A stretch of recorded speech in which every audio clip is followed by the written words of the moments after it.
Chers amis, bonjour, ravi de vous retrouver dans les recettes du mercredi sur Gourmandise TV. Un petit tour en Normandie aujourd'hui, puisque je vous propose un très bon poulet à la normande à ma façon, avec des pommes, et vous allez voir, c'est génial, c'est excellent. Alors, première étape de la recette, dans l'huile et le beurre, j'ai fariné légèrement les morceaux de poulet, et on va les faire revenir gentiment, colorés comme il faut, en commençant d'abord par le côté peau du poulet. Et pendant que ça fristouille gentiment, veuillez noter s'il vous plaît la liste des ingrédients. Je vous souhaite évidemment un bon régal.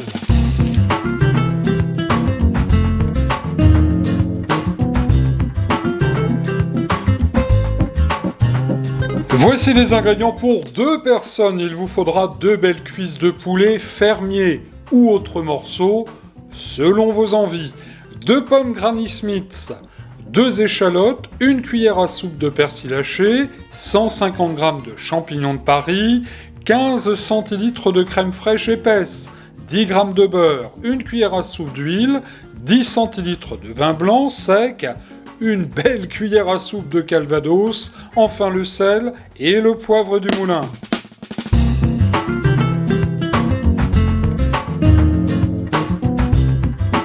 Retour en cuisine, et le temps que vous notiez les ingrédients, regardez, notre poulet a commencé à bien dorer d'un côté.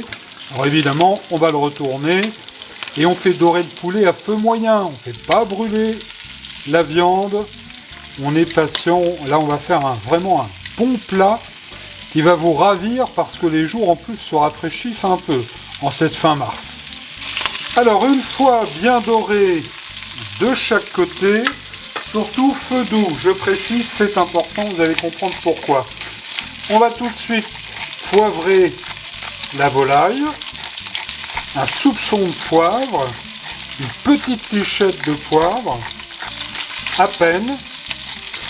Voilà, là c'est suffisant. Et on va saler. Voilà. Et là, chers amis, à feu doux, on va les retourner, nos morceaux, comme ça de temps en temps, et on va cuire, on va laisser rôtir la viande, cuire la viande tout doucement, pendant une petite vingtaine de minutes, à cocotte découverte, en retournant les morceaux de temps en temps, et surtout, je le précise une fois de plus, à feu doux. 20 minutes plus tard, vous le voyez, le poulet bien doré. Alors il n'est pas cuit encore, mais pas mal, et là, à ce moment-là, chers amis, c'est pas compliqué, on va le débarrasser dans une assiette. Ensuite, on va ajouter la petite cuillère de calvados pour venir déglacer tout ça. On va en remettre une petite. Hein. C'est un plat normand. Voilà, je sens les vapeurs qui montent. Et là, on va venir évidemment bien, comme ceci, gratter les sucres au fond de la cocotte. Et je vous invite tout de suite à mettre l'échalote. Voilà, toujours un feu très doux. On va mettre l'échalote et puis on va mettre aussi les champignons que j'ai coupés, vous voyez, en 2, 3, 4, assez grossièrement. On va tout de suite donner un petit tour de poivre du moulin. Voilà. Une petite pincée de sel. C'est vraiment un plat vite fait, bien fait. Pour ce week-end, faites-le parce que vous allez vraiment vous régaler. Alors les pommes, pas tout de suite. Pour l'instant, voilà, on va laisser fondre un tout petit peu les champignons. Voilà, comme ça. Et on va ajouter tout de suite notre vin blanc. Voilà. Alors là, on va laisser remonter en ébullition et cuire un tout petit peu donc les champignons et l'échalote. 2 petites minutes après, voilà, là c'est parfait. Vous voyez, il y a une petite ébullition. Les échalotes ont commencé à cuire. Nos champignons aussi. Et c'est à ce moment-là que vous allez venir déposer une première partie des pommes. Alors j'ai pris des Granny Smith, c'est pas franchement des pommes de Normandie, mais cette pomme va être très bien pour notre plat parce qu'elle va apporter un petit peu d'acidité, ça va être un plat assez acidulé, vraiment très bon. Ensuite, vous allez venir reposer le poulet par-dessus les pommes, comme ça. Voilà, on va trouver un petit peu de place pour chaque morceau de viande. Le petit jus de poulet de cuisson, bien sûr, qu'on ne va pas perdre. Et par-dessus, chers amis, c'est pas compliqué, on va venir remettre les pommes. Voilà. Alors j'ai choisi de ne pas les éplucher, découper en gros quartiers, c'est parce que comme ça, elles vont quand même beaucoup mieux se tenir.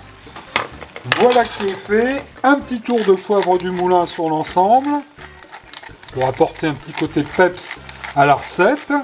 Petite recette du week-end, que vous pourrez faire ce week-end. Hein. Vous verrez, c'est très très bon. Un tout petit peu de persil, pas beaucoup vraiment, parce que ça, le persil, on en remettra à la fin. Et là, à ce moment-là, chers amis, ben, c'est pas compliqué, on va verser notre crème. Et pour ne rien perdre, je suis venu mettre 10-20 centilitres d'eau dans... Voilà, comme ça, pour bien rincer mon récipient. Et on va rajouter tout ça, hop, on fait tout. Alors, je prends la mouvette, voilà, tout est bien placé. À la cuisson, vous inquiétez pas, ça va bien se mélanger, ça va être absolument parfait. Et là, vous allez couvrir à feu moyen, on va laisser fristouiller tout ça, donc 20 minutes supplémentaires. C'est parti. Regardez les recettes du mercredi sur Gourmandise TV avec le livre Je vous souhaite un bon régal. 44 recettes, 110 pages de gourmandise en vente sur Amazon. Retour en cuisine, merci d'être fidèle à Gourmandise TV. Pour information, je suis en train d'écrire le deuxième livre, Je vous souhaite un bon régal, avec les recettes printemps-été, il paraîtra fin avril, début mai. Alors, que se passe-t-il dans notre faitout ? Ça sent bon déjà. Alors, on contrôle tout de même la cuisson du poulet. Chers amis, c'est parfait. Je viens de dresser le poulet dans le plat de service, et là, on va généreusement... Vous le voyez, mettre cette bonne sauce. Vraiment la sauce, là, je viens d'y goûter. C'est excellent parce que non seulement on a le goût du poulet, de la crème, des champignons, mais aussi, chers amis, des pommes. Et ça, c'est vraiment, j'allais dire, redoutable. Voilà. Alors, on met bien comme il faut de la sauce. Prévoyez un bon pain de campagne. Ça n'est pas terminé parce qu'évidemment, on va mettre, comme il se doit, un petit peu de persil. Ça apporte toujours la petite touche finale que j'adore. Un petit tour de poivre du moulin, ça ne fera pas de mal. Il ne me reste plus qu'à vous souhaiter évidemment un bon régal sur Gourmandise TV. On se retrouve vendredi soir pour les recettes oubliées. Passez une bonne soirée. Bon régal à toutes et à tous.